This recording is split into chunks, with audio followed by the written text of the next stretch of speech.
Hey, you're in the library with the library prof.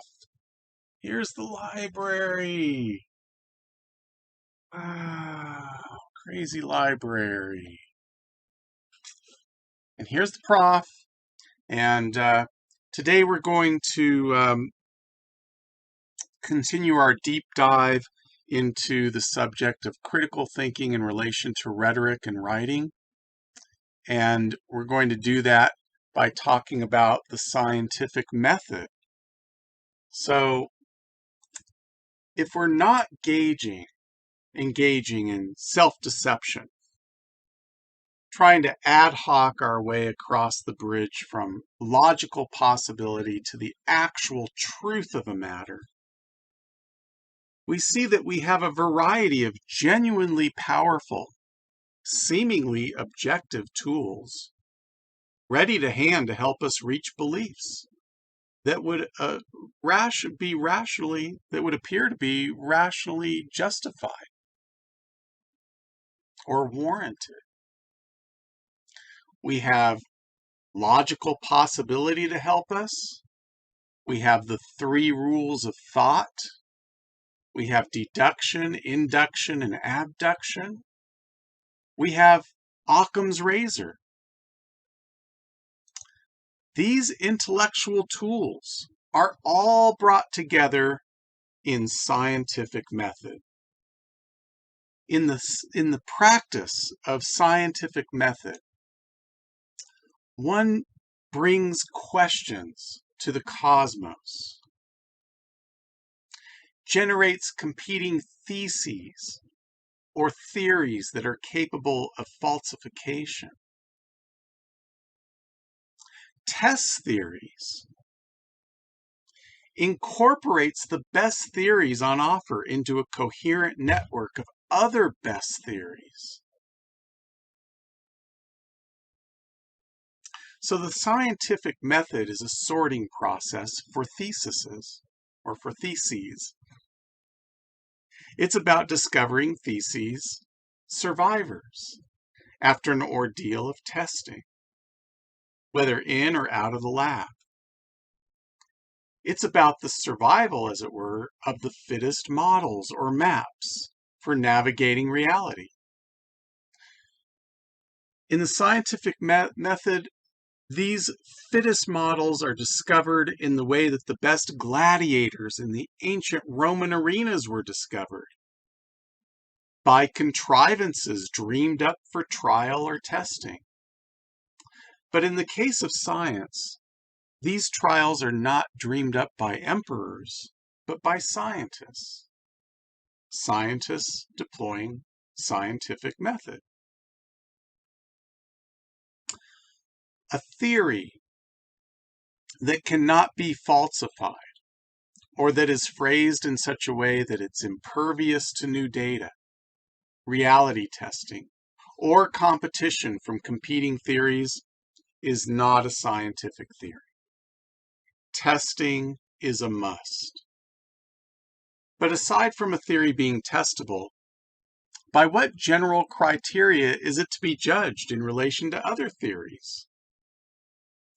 Well, first, if it's an interesting theory, scientists agree that it functions in such a way that it's fruitful.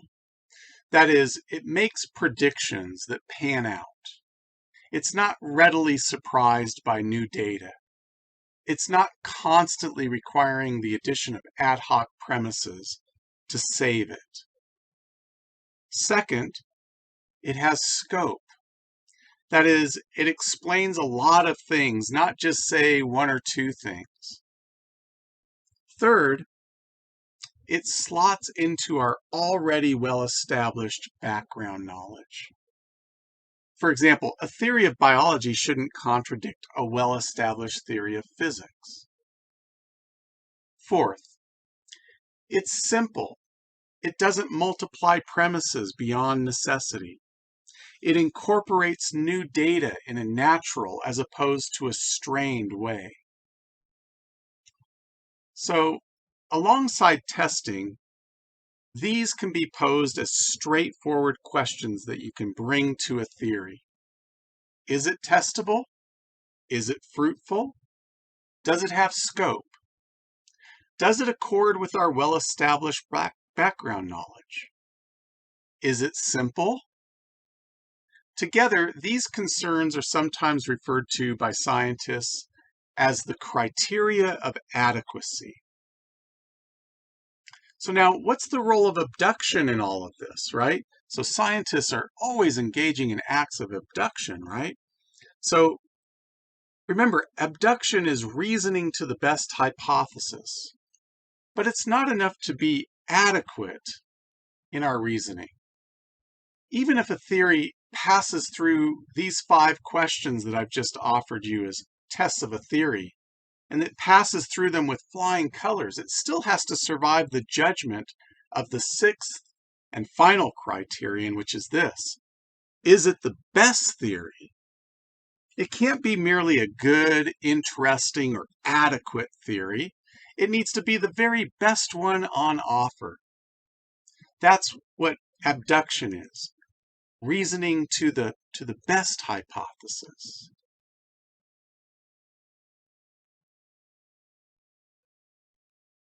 Now, Isaac Newton's theory of gravity works. But Albert Einstein's has greater scope, and so it works a little bit better, or maybe even a lot better, arguably. So we can say, sorry, Isaac. And perhaps someday a better theory of gravity will arrive, overthrowing Einstein's scientific theory. So scientific knowledge is always provisional. Metaphorically, Galileo's telescope never comes down. Now, another aspect of thinking about the scientific method has to do with fact-value entanglement. In one sense, when working with scientific method, we're not dealing with values, but facts. Noticing, for instance, that evolution frequently entails competition, which is a fact, doesn't tell you whether you should be competitive or cooperative with someone at work, which is a value. No is demands an ought.